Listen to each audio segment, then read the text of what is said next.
can shout and we can scold each other and we can have our last words in and apologize and move on because we are at a mature level to handle something like that. But unfortunately, a child is not in a position to do such a thing.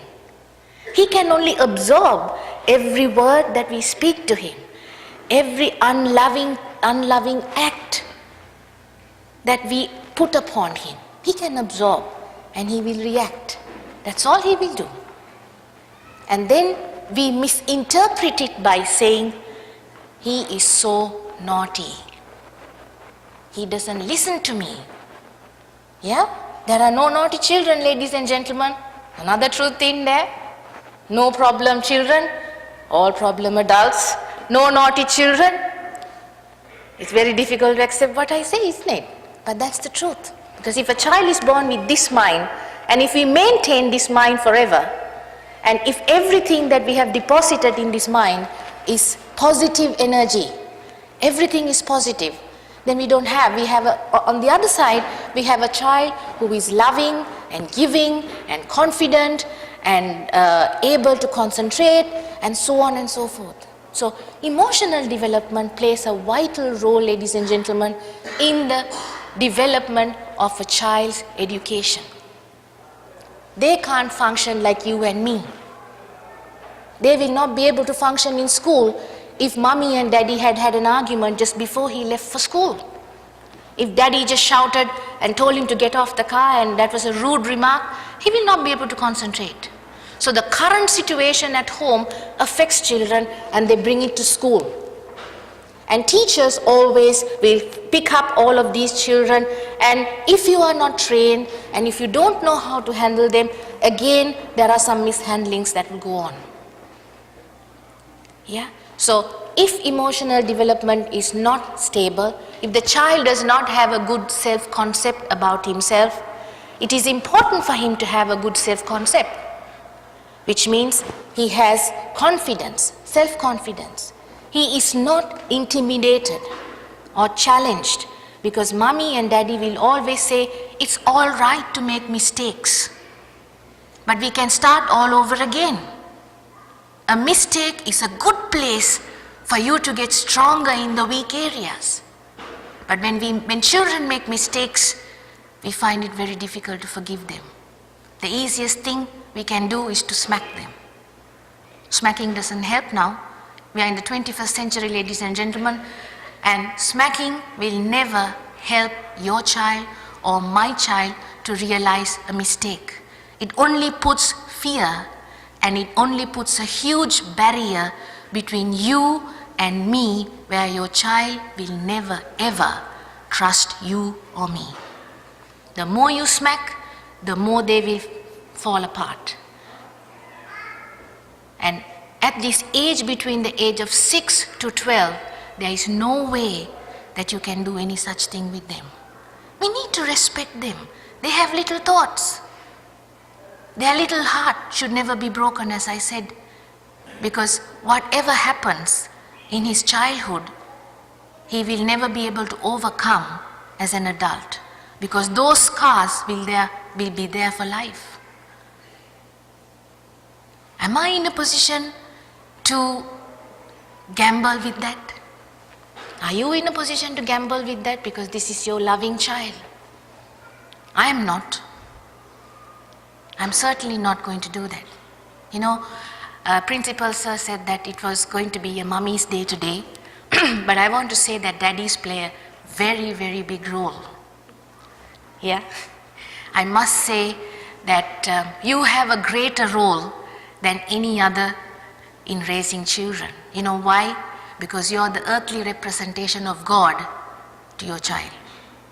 That is a huge call. If you are the earthly representation of God to your child is going to see God through your eyes. And that's being a role model. Children are looking all the time up to daddy. It can be a son, it can be a daughter, but children are all of the time looking up to daddy. Mummies are caregivers. Mummies are always a little bit naggy and irritable. Yeah, I'm not trying to, put you down. I give you credit for whatever you do. We all do a huge service, and we raise our children. But daddies are very special people. But the general concept that we all have is daddy goes to work, daddy works hard, and daddy makes sure that there is food, shelter, and clothing. The basic necessities are met on a daily basis. That's good enough. Not good enough, gentlemen. There's much more that your children are looking for in you. Quality time. I had one of my friends back in Sri Lanka, and he was a businessman, and his children used to come to school, and we had problems because they were not concentrating, and all of the time they only saw mommy, and they were all the time far too attached to mommy. So one day I spoke to him and said, hey, you need to spend some quality time at home with your children. So one fine day he called me, hey Pri, I'm really spending quality time at home. I was so excited. I thought he's really doing some great thing, And he said, so what are you doing? I am watching the cricket match. So he's at home watching a cricket match. So that's quality time. That's not quality time, ladies and gentlemen. I must say, quality time is going out with your child, going for a walk, having a chat. Hey, how are you? How is school? Be cool parents. You don't need rigid people. We have been raised in a certain way, it's true. But you know what? I can never agree to ladies or gentlemen telling me, I will raise my child the way my mother and my father raised me. Yes, we can take qualities and values that they have invested in us. But your child is not my mother's child. Yours and my child is a very special, unique being that needs to be dealt in a unique manner. So the way I have been raised, if I apply it to my child, that may not work. That's not going to work, because your child is a completely different individual. They are born through us, it's true, but we need to look at them as a potential being, full of potential. And if I can look at the child in a different way, my thoughts about the child will be way, way different.